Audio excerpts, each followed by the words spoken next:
आपल्या वणी मतदारसंघामध्ये आणि तेलंगणा आणि महाराष्ट्रामध्ये भेदोडा येथे जन्म झालेले बाजीराव महाराज विधी आणि त्यांचं जे कार्य आपल्या संपूर्ण व्यसनमुक्त भयमुक्त करण्याचं बाजीराव बाबांनी कार्य केलंय।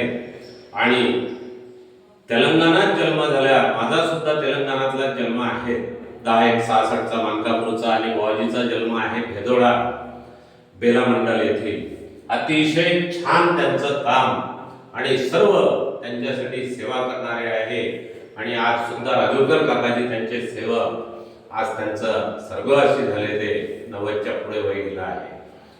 मी संत बाजीराव महाराजच्या वतीने संपूर्ण वणी मतदारसंघाच्या नगरसेवक, जिल्हा परिषद, पंचायत समिती, आमदार, लोकसभेचे खासदार, जिल्ह्याचे पालकमंत्री यांना या वणी मतदारसंघाची अवस्था सध्या फार घाणीने, प्रदूषणाने, खड्ड्याने, व्यसनाने फार वाईट झाली आहे।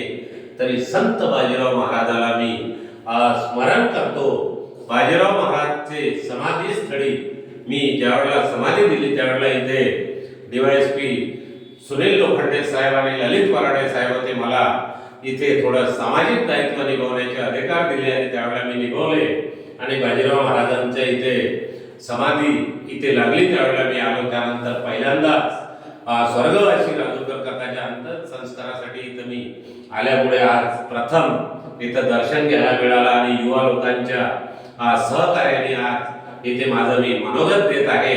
मी साक्षात संपूर्ण जगावर न्याय देणारे आमचे हनुमानजी आणि छत्रपती शिवराय, तुकोबाराय, तुकडोजी महाराज देशाच्या पाठीवर भजन करणारे आणि महान संत खान साफ करणारे झाडू घेऊन गाडगे बाबा यांच्या सर्वांच्या वतीने मी या मतदारसंघावर जे स्वातंत्र्य काळापासून आणि ब्रिटिश काळापासून या भागामध्ये खनिज संपत्ती, कृषी संपत्ती अतिशय छान आहे, परंतु या भागाला कधीही मतदारसंघाला लाभ दिला नाही। या भागातील संपत्ती संपूर्ण बाहेर लुटून नेण्यात आली, कायदेशीररित्या लुटून नेण्यात आली। त्यामुळे ती थांबवण्यासाठी मी साक्षात सूर्य भगवानला प्रार्थना करतो, अशा दृष्ट चोरी करणाऱ्या नेत्यांपासून आमच्या मतदारसंघाला वाचवावं।